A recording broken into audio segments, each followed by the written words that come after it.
Hey, man, thank you guys for watching the content, watching all of the interviews. Make sure you like, subscribe, and also leave a comment, man. Vibing with Vito. Just take 1 second out your day and leave a comment, like, or subscribe. Let's get back to the interview.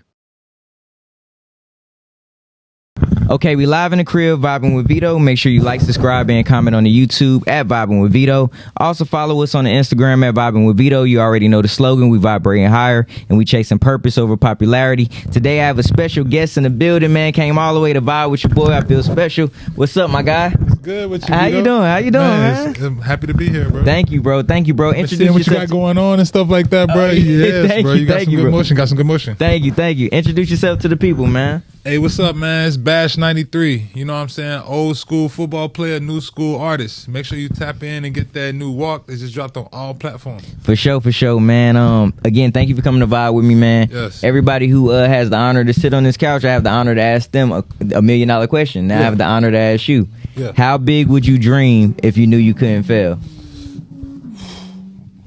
What? How big would you dream if you knew you couldn't fail? How big would you dream if you knew you couldn't fail?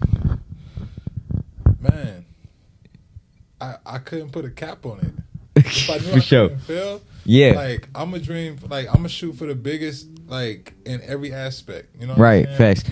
Like I want to be like if I knew I couldn't fail, but I shoot for the biggest in every aspect, bro. I want to be goated on the field. I want to be goated in the industry. I want to be goated in investments. I want to be goated in you know what I'm saying, like whatever I'm doing. You know what I'm saying. I want to be goated in sex. If I knew I couldn't fail, Facts, the best at it. You feel me? Facts. That's lit, bro. That's lit, bro. But the reason why I always ask this question is because a lot of times people look at failure as like it's over, bro. Yeah. But like I look at the L and failure as it's a learning opportunity. Bro, I say the same thing. It's a learning opportunity, bro. You can't bro, it's really no failing, bro. You just learn. I'm saying, bro, this is why I instead of saying learn, I take the L and I say lessons.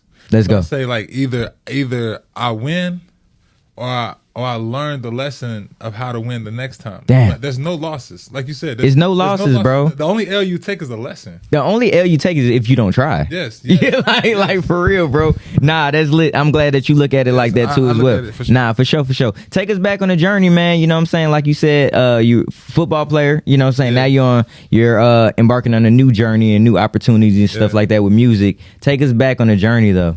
Oh man, honestly, bro, football was my life, bro, and it was amazing. It gave me everything. You feel me? Facts. It gave me structure. It gave me meaning when I woke up in the morning. It gave me a purpose. You know what I'm saying? It forced me to do good in school and stuff. Like Facts. That. Graduate. Facts. Like that. I got a degree. Damn, that's lit. You know okay. Stuff like that. Shoot, I'm low key doing like a little sales job on the side. Like, you know what I'm saying? A little corporate. You know, just to make some little extra. You know. Facts. Revenue and stuff like that to like help fund the music and stuff. Like that. Facts. You know, Facts. But like I said, football gave me everything. I wouldn't have these opportunities had I didn't, you know what I'm saying, dream big, chase the biggest dream in that lane that you could have chased. Facts, bro. Because it's like, bro, that's kind of like an anomaly to kind of like make it into like that industry to go pro. You know what I'm saying? There's so many people that you're kind of up against. So for you to go pro, bro, you one of the chosen, man. God put that responsibility on you, man, and it was like, hey, go out here on this field. He did. Yeah, facts, bro. That shit, I mean, I ain't gonna lie to you, but like I said, shit different. Like, cause you like, for one, people think football players are so aggressive. I mean, I personally wasn't. I was never aggressive. Got off the field because during that time on the field, you get an ample amount of time, like a certain amount of time, to be able to put your hands on another man as much as you can mess this man up, do whatever you want to this man on the field. Right. You know what I'm saying? With your hands and your helmet and your shoulders and your body to the point where you don't have like all my aggression was left out there. Damn. Yeah, Damn. I come off the field, bro. I'm like a hippie. Yeah, facts. Bro, let me ask you a question, man. As a side note, is the CTE thing like that's true? Like it's real? Like how do like certain players get that though? You know what I'm saying? Is it because of the hits that they take? Yeah, I would say the hits that they take. There's probably a lot that goes into it. You can't. The thing is, you can't study it while a player is actually still playing. So you don't know what he's doing to make things worse or what he's doing to possibly make them better. You just like they don't know if a guy actually has CTE after he dies, and they do like the. That's crazy. They don't. That's fucking crazy. Not a single person that gets diagnosed with CTE while they still alive. Like you gotta die. Yeah. So why do they put that on certain people? Like, oh, we think he has this, or we think he has this. Some guys, you know. Okay. We ain't gonna say that. I'm just asking. Guys, yeah. You know what I'm saying? Yeah. Facts. So AB, good people. You know what I'm saying? Now, I want to meet AB. CTE For sure. Damn. His CTE. But I think he knows that too because he embraces it. His CTESPN shit. Yeah. The crack of the year. Yeah, like, bro, I want to meet that nigga, man. Yeah. But again, successful NFL career. You played for a plethora of teams. What inspired you to make that leap from football to music, though? Honestly, bro, I was doing music since I was a kid. Since I was 14, like. When I really started finding out things that I love to do, football was one of them, music was one of them. Basketball was not. You know what I'm saying? I really started to understand myself and things that I like. You know what I'm saying? Like I wasn't just following the regular path that other people was, you know what I'm saying, doing. Like I really enjoyed football. Like it was a type of passion for it.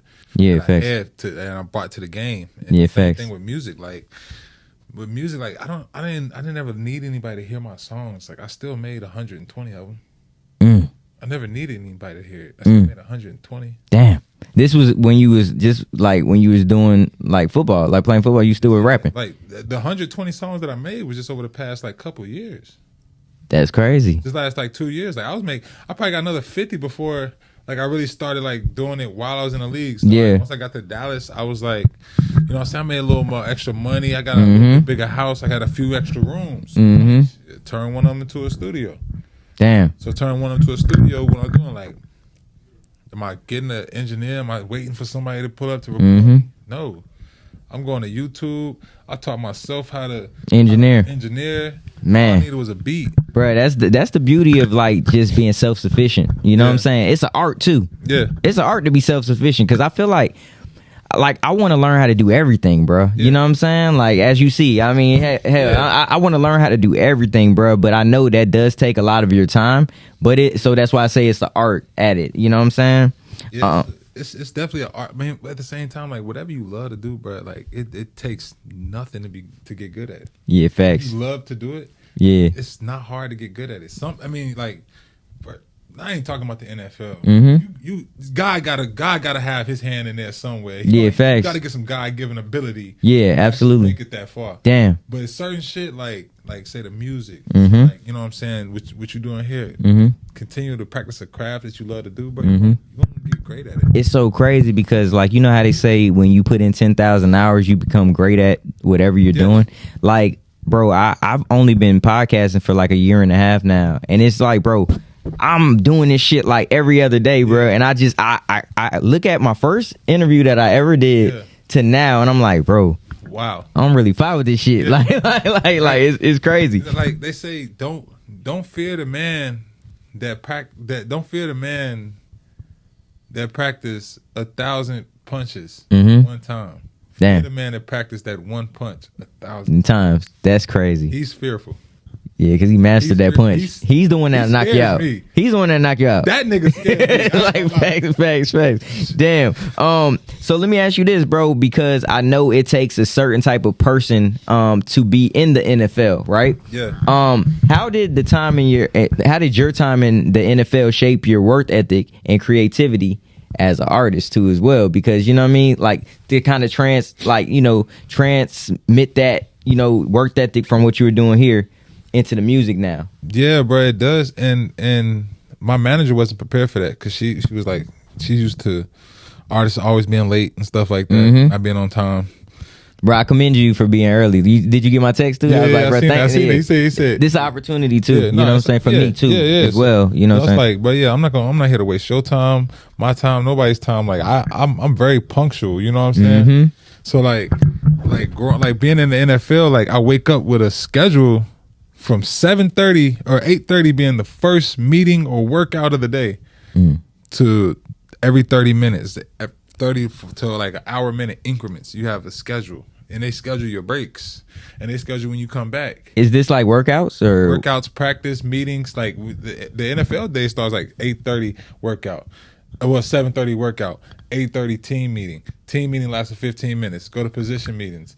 Go to defensive, offensive meetings. They last for an hour. Go to position meetings. They last for 45 minutes. Then you get a break. Then you go get ready for practice. Then you practice. Then you come back and you lunch. Then you go to meetings in the afternoon. God damn. In the afternoon for like another 2-3 Shit. hours. You know what I'm saying? Yeah, no, it's a real, but it's more than a 9 to 5. You know what I'm saying? It's a 7 to 7. Damn. Weekdays. You feel me? So, because of course I know that y'all not just getting out there and just playing. I know it's practice and stuff, but I didn't know that you guys were on a strenuous schedule like that, bro. Like they even time how long you have to eat. That's crazy. Yeah, you got, like you say, you got 45 minutes to eat. You know what I'm saying? I'm not gonna lie to you. Like, say you got like an hour and a half to eat. See, me, I used to love them long breaks, and me and my homies used to love the long breaks. You know what I'm saying? We gonna slide out, go smoke a joint or something. Yeah. Facts. We getting high, then we going to practice. Yeah, facts. You know what I'm saying? The ball, have a good time. You know what I'm saying? Ride with the boys, sometimes we might wait till after practice because we got a long break in between after practice, and you got dinner after practice. So you got this break. You smoke, you eat, you go in there your meetings, you chill, you watch the film you just had, you make your corrections, you take your notes. Yeah. Go home and get ready for the next day. Damn, that's interesting, bro. Yeah. That's crazy. So it's like that, like so that right there, like being punctual, being on time, but not just showing up, but showing up with a purpose. Like you know what I'm saying, I don't just show up; I show up ready. Nah, that's dope. Which kind of segues into my next question, bro. I have a slogan that I always say: purpose over popularity. When I say that slogan, how can you kind of like mirror that around your life? For me, I would say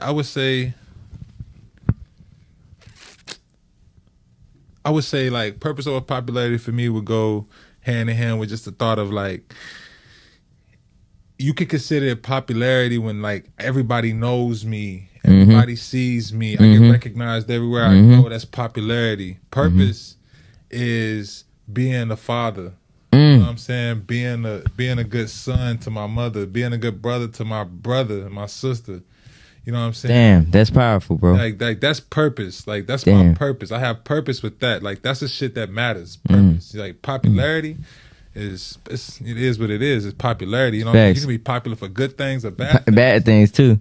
That doesn't have to alter your purpose. Yeah, you facts. So, nah, damn, that's crazy, bro. Let's stay right there, bro, because you mentioned your family. Yeah. How important is family, and how did family keep you leveled, you know what I'm saying, through your career with NFL too as well? Because I can only imagine, you know, getting signed by the NFL, you get a shit ton of money. People coming left and right, calling you. You got cousins that you didn't even know existed. How did family? All of a sudden, I had white cousins. For real? All of a sudden, I had white cousins. Nigga, that's crazy. That's crazy. White one with the last name Basham come out of nowhere. Cousin. I'm like, bruh, come on. Like, come on, bruh. Come on. That's crazy. So, like, so how did your immediate family and just like your mom or your brothers or whomever, how did they keep you leveled through that time? You know what I'm saying? To be honest with you, my brother who was a better athlete than I was, bro, he was locked up doing 6 years in prison when I got drafted to the league. But he was supposed to be in the league with me the whole time. He got drafted, like he got, you know what I'm saying, fell into the streets. He got locked up. My mom was, honestly, like she was battling like an addiction. Lost the house. You know what I'm saying? I ain't had no home to go to when I got drafted. I had to go. It had to go to the league. It was literally to the league or to the street. Damn. So shit, I ain't have a choice. Like, so my dynamic is different than most people's coming out. I feel like, because most people come out, they got their dad that's always been there at the games or like games, facts. My dad ain't came to a single game my entire life. I started playing when I was 8. He never came to a single. Lived game? in the same city. Damn. Never came to a game. But still go around telling people once I made it to the league. That's your son. Type nigga. Damn, bro. You know what I'm saying? Yeah, that's deep, bro. So yeah, that family shit really meant a lot to me because I grew up. That's why I try to respect women as much as possible. I got 2 little girls. I'm trying to raise them to, you know what I'm saying, bruh, be respectful with young women because you know what I'm saying. My mom, she raised 2 boys on her own, and a little girl on her, like, you know what I'm saying, and she literally like or she had to be a man, and she had to be my daddy and my mama. You feel me? She was good at it. My mama's 6'2". She was a thug. Your mom 6'2"? 6'2". That's No crazy. stops. Taught me how to fight, and I ain't never lost one. Damn. Yeah, she a thug. Damn. Thug. But niggas in the hood know my mama. Just G's. That's Name crazy. Glenda. Yeah, Glenn. Oh yeah, them Glenn. Hey, man. That's G's. Hey, that's crazy, bro. Yeah. Hey, yeah, damn, that's crazy, man. Can we stay right there, bro? Because I want to kind of touch on that, like when it comes down to like your pops and stuff like that. Have y'all ever had a sit down or anything like that, or would you want to, kind of like make amends with that? I've tried, and it honestly, bro, it was like honestly not even worth. You know what I'm saying? Like the last time I think I probably really tried, but I was playing AAU basketball in like high school. Like all my friends got portable DVD players, and it's my birthday, and so I hit him up like, I want a portable DVD player for my birthday. He like, all right, I got you. I'm sure if I'm gonna get you one. You know what I'm saying? Yeah. I'm like, all right, bet. We got a basketball tournament. It's not too far from your house, Right. so just come pick me up from the tournament. It's my birthday. Drop it off. You know what I'm saying? I'm gonna look cool in front of all my friends. This nigga never showed up. The whole tournament was over. All my friends left. I had to get my granddad come pick me up after I was watching the older niggas play. Damn, bro. That was the last time I ever tried to get a nigga a chance. And like ever since then, like I ain't gonna lie to you, but it's weird. It's weird because like I ain't the one that fucked up the situation between me and him. Yeah, But facts. it's weird that he got beef with me on sight every time we see each other.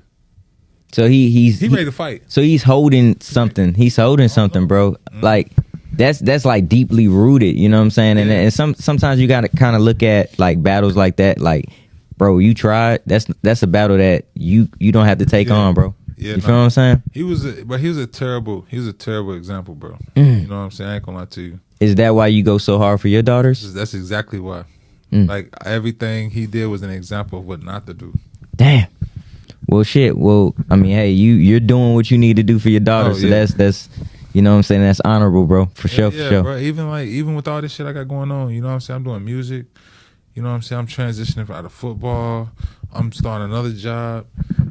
I still make time. My daughter's homeschooled, so I'll be here with her all day. Yeah, my nephew's homeschooled too. Like she luckily ain't here with me right now. Damn. Able to be with me. You know. Damn. What I'm saying? Yeah. Facts. Yeah, that's a little homie. Nah, that's real, bro. That's real. Nah, I commend you on that for sure. Man, let's talk about your single, man. Walk, man. You dropped that in February. Like, No, I just dropped it. Wait, Friday.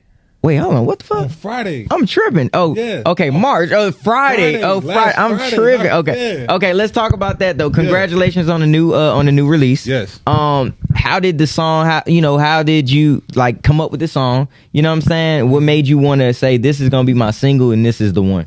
Honestly, but like I said, I got 100 songs, right? Right. So then my manager come in, she like it's both of them. Is Tiff your man? Tiff runs like Tiffany's a great person. PR side. Great person, bro. Dougie Dre is my manager. Okay. The one that manages Travis Porter. Okay. That's Dougie Dre. So Dougie Dre, he also helps.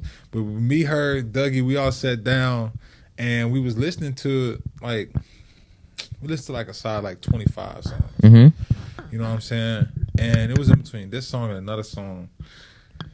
But this song just had like a feeling, and like it was in like a lane that we felt like was a little bit untouched. You know what I'm saying? Like a lane that we could really like excel through. Yeah. That's that Southern soul vibe, Mm-hmm. the line dancing and stuff like that. That's the good hard. feeling, the cookout. So you trying to bring good feeling music back, fun music back. Yeah, bro. Like Let's go. Like what happened to Flow Rider?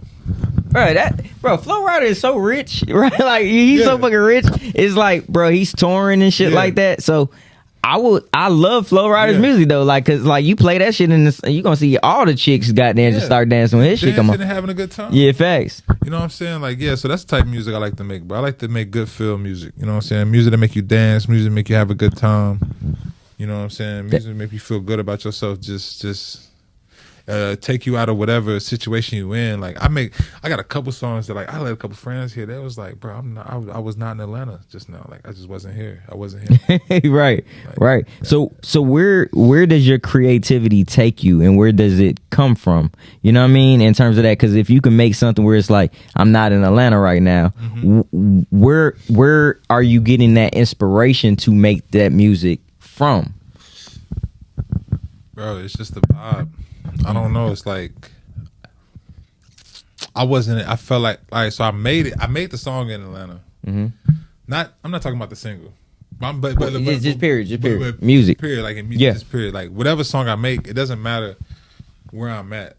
When I hit a beat, I go to wherever it puts me. You know what I'm saying? And I just start from there. I don't write. I just go in the booth and I just start. Do you punch in? Yeah, just punch. Okay, in. I feel like that's the best way to kind of like get a good solid foundation or skeleton going. If you just punching in, you know what I'm saying? It's really organic too. Yeah, facts. Because like it ain't like you just you had to sit all night and you had to work with some people or come up with this or like, all right, what about this line? Like, no. Okay, this line goes perfect next. No, none of that. I'm really just sitting there, just going, just feeling it. Yeah. Sometimes I get halfway through a song before I even be like, all right, go back, let me hear what I made. right. Like, yeah, nah. Natural. Man, bro, let me ask you this, bro. What are you most grateful for in life? My kids. So do you feel like when you had your kids, it really changed your like your whole mental, like how you were living and just everything? Yeah. Especially being like so like with my first daughter, like I wasn't with her mother like the whole time for real. Like, so when she was like 1, I was getting her 50-50. Like, I'm not one of them dads that I ain't never been to court. Got no child support, no nothing. I've been a good father. You ain't got no reason to want to take me. You're going to lose out if you try to take me. You know what I'm saying? So I was just always been a good father to my daughter. So it's like when I was, even though I was an NFL player, young NFL player, year 2, you know what I'm saying? Want to be out in the clubs and all this, right. doing all this shit. Nah, bro, I like me and my homeboy he used to sit there and watch me. Cause he used to do it too. We both was like I was on my 2nd year in the league. He was on his 3rd year in the league. We used to live together, and every week you'll see both of us with little babies walking in and out of our building. You know what I'm saying?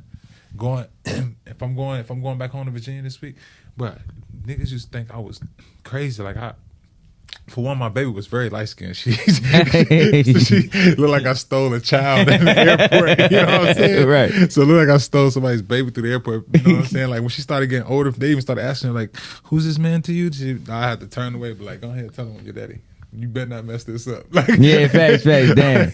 We ain't go catch his flight. You mess this up. Damn, that's crazy. You know what I'm saying? So like, yeah, bro, I just always been there. But I changed diapers, but I've been heating up bottles for my baby by myself. So like, damn. So like. Yeah, like to be a father, like it raised me too. You feel me? Damn, it grew me. You feel me? Damn, bro. Like, nah.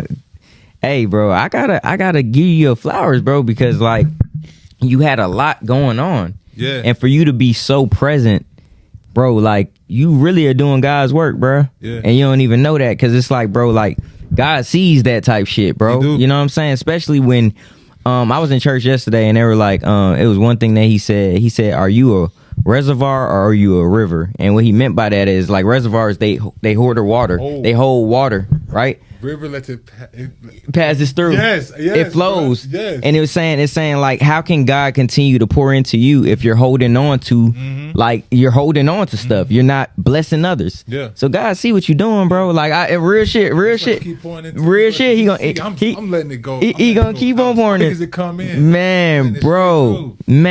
That's dope, bro. Yeah. If you could tell your younger self anything, what would it be and why? Bro, honestly, bro, I've sat and thought about that recently, bro. Like I've literally sat and I've thought to myself, like, if there's anything that I would have did differently, like what would it have been? You know what I'm saying? Would it have been would I have saved money more? Would I have not messed with that bitch that I knew she was trouble? Right. Like I didn't ask myself many things, but honestly, like what I come up with is I can't say I would have changed anything, bro, because I wouldn't have gotten to this age and didn't appreciate everything that I did go through. Cause I appreciated everything. You know what I'm saying? I was able to appreciate everything because I didn't expect nothing. And that's one thing I tell people all the time. You can't appreciate something that you expect, like especially like from people. Like if you expect something from somebody, you can't appreciate that person. You expecting it. You know what I'm saying? Damn. So having that mantra and like that mind frame, does that make you like So does that make like certain relationships that you have, like whether it's friendships, like the true core relationships, does that make it even better because you don't expect anything from that person? It makes it better. Or you cherish it, I meant. Honestly, like, it could be a good thing or a bad thing. Like for me, it turns out not necessarily always a good thing because it makes it better for that person because they live in life without expectations. Wow. It makes it harder for me. Damn. It makes it easier for them because they're living life without expectations and being appreciated for the things that they do. Damn. I got another question for you, bro. Bro, like we preaching right now. We going in. I feel like yeah. We going in right now. This is a great interview. I got a question, bro. Like getting that much money, like signing to the NFL. I can only imagine. I'm not checking your pockets or anything, but being hit with like a ton of money at one time. How does that make you like view people around you? Like, are you kind of like, hey man, I don't know what this person gonna do, so I'm gonna kind of be standoffish, or like, you know what I'm saying? How does it make you feel when you have that much amount of money? It probably ain't a single person that ever met me that ever could tell that I had money, just because of how I act, how I carry myself. I've been on 1,000 flights. It's not one that I didn't talk to the person next to me. Damn. You know what I'm saying? I'm never too big. You're never too big or too small. You know what I'm saying? I try like even my coaches just coach me this. Like this would get us back in, like, to play in the NFL. You gotta have this type of skill set. You have to have the skill set to be able to go neutral. You know what I mean? Tell me. Back here, back flat, not too high, not too low, neutral. Because when a play starts, if you're neutral, you're able to be the best version of yourself. Then clearly be the best version of yourself. Get what you got. You feel too high, you feel too arrogant, you might mess up. You feel too low, you'll be that person because you're identifying as a terrible player before the ball's even snapped. So if you identify as a terrible player before the ball snapped, you're going to be a terrible player when the ball snapped. That's why they say lead the last play behind, flush it. Because in the NFL, you got 30 seconds. Well, one time, bro, I had Tom Brady wrapped up, and he threw the ball. Damn. And made a great play to put them in a position to score. And if I would have made the sack, we probably would have won the game. Damn. It was Monday night. 30 million people watching. I had 30 seconds to the next play. Do you feel like, was that like one of them plays where you was like, God damn, bro, I fucked up? Yeah, but think about the embarrassment. You look over your coaches. You know what I'm saying? You know everybody in the stands is like, what the fuck? People at home watching like, right? Damn, Bash missed the sack. Was it because it was Tom Brady? You got respect for him, or what was it? Why didn't you take the? I tried to take it. I left my feet. I'm off my feet like Superman. You would have killed that nigga. Tom was the GOAT though, bro. He felt me coming, and like I was behind him. He didn't even see me. He felt me. He just stepped up like that. Damn. You see me go flying over his shoulders. Damn. Would you ask me earlier if it was something I can get back? What I do? Nah, I mean, bro, I can't even remember that. If I could change something, yeah, it would be that. I'd have sacked Tom ass right then. Damn. So, all right, let's go into plays, bro. What would you say one of your top 3 plays, and you felt really good about it? What would that moment be? But honestly, bro, I played for the Jets. We sucked when I played for them. We probably won 2 or 3 games a year. But I remember one game, I really won. Damn. I didn't win it myself. We're a team. You know what I'm saying? We played together. Yeah, facts. When it was time for somebody to make a play, I made one. And then we fucked up and gave them opportunity to come back and win the game again, and I made another one. Damn. It was 2 forced fumbles on Baker Mayfield in the 4th quarter. Baker. 2 forced fumbles on Baker in the 4th quarter. Damn. To win the game. Yeah. That was one of the ones I was like, yeah. Oh, okay, for sure. They got to pay me out of this shit. Facts. So the Jets, you played for the Jets. Yeah. What was the Colts? You played for the Colts? I was drafted to Indy. Okay. Traded up to New York, played for the Jets, finished my contract out there. Signed free agency to Dallas. 2nd year, got hurt hitting Tom Brady. Landed on his knee brace, first game of the season. In my 2nd season with Dallas, out for like 9 weeks come back. You know, they got Michael Parsons. They got Dorrance Armstrong. They got Dante Fowler. They got Sam Williams. They got DeMarcus Lawrence. Damn. You know what I'm saying? So it's like I don't really got nowhere to play on the field. Even though they tried to dress me out and gave me like 8 plays one game, I was so used to playing because my first 5-6 years in the league, I never got hurt and played like the majority. Like I played every game like 5-6 years in a row. Didn't miss a game. So then I come back and I'm getting like benched and shit like that. So then they traded me up to Tennessee. I finished out in Tennessee, and then that was it. After that. Nah, bro. I mean, bro, but do you hear that when you're like talking and you're saying all of these things, these accolades? Those are what, okay, like from an artist standpoint, because I'm an artist too as well. Those are like awards, bro. Yeah, those are plaques, bro. Those are plaques. You already went plaques. You went platinum before you already. You know what I'm saying? That's before what I'm saying. But I be telling people that shit. I be like, bro, I didn't went so far in my first career that I know what success look like.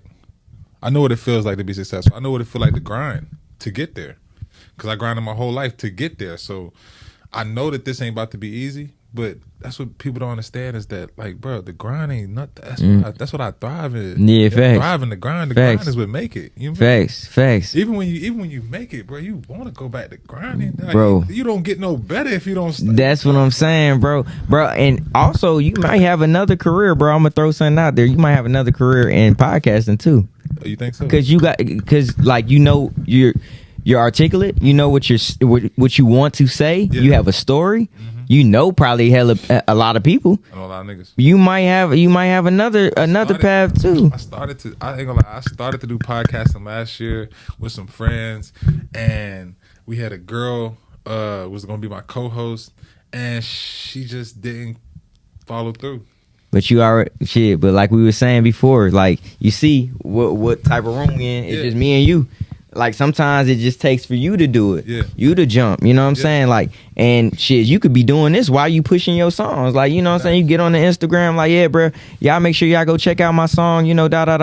Man, on this part, I'm gonna break down my lyrics to da. Yeah. You talking, you giving these folks game about you. Nah, that's real. And you know what I'm saying? That's real. Hey, bro, this just me real. Just, you know, God probably told me to tell you this. And then that right there have people and let people know, especially definitely let y'all know that I really can fucking rap, because if I start breaking my shit down and telling you what I'm saying, y'all be like, shit. You get what I'm saying? But it's the story and it's the method to the madness. You know what I'm saying? All the time. That might just be your bag. You know what I'm saying? That might be some stuff in the bag you can take out and just, you know what I'm saying, throw that out there too. But like I'm telling you, bro, like whatever path you go down, you know what I'm saying? Hey, I'm saluting you. I'm supporting you, my dog. I'm just grateful that you came on my show, bro. Appreciate you, bro. For Real sure. shit. I'm grateful you came on my show, bro. For having me, bro. Nah, for sure. Before we get up out of here, man, this segment of the show is vibing with Vito shout outs. You can shout out anybody you feel the need to shout out. The floor is yours. Oh, okay. Bet. Well, shit. First and foremost, shout out my 2 little girls. You know what I'm saying? For sure. Daddy's girls. You know, only reason I'm here doing what I'm doing right now is so I keep putting food in y'all's mouths, because y'all some hungry motherfuckers. Thanks. But besides that, bro, shout out my mom, shout out my brother, shout out everybody who supported me. Shout out Dak Prescott. He reposted the song when I dropped it. Damn, that's lit. Dak, you a real one, nigga. Dak a real nigga, man. I used to be in a locker room, come around the corner with the speaker. Dak could be like, "Bash, you got something new this week?" I'd be like, "Yeah." He'd be like, "Play that shit, nigga." Dak. That's hard. Real nigga, bro. That's real hard, bro. Damn. Nah, bro. But again, thank you for coming to vibe with me, man. Again, it's been an honor, bro. Hey, look, man, it's been another episode vibing with Vito. Make sure you like, subscribe, and comment on the YouTube. Help me get these subscribers up, man, bro. I'm only one person, but we working, bro. You feel what I'm saying? Look, you already know the slogan. We vibrating higher. We chasing purpose over popularity. Me and my guy Bash 93. Yes, sir. Let's go. Bash 93, baby. Let's go. Whoa.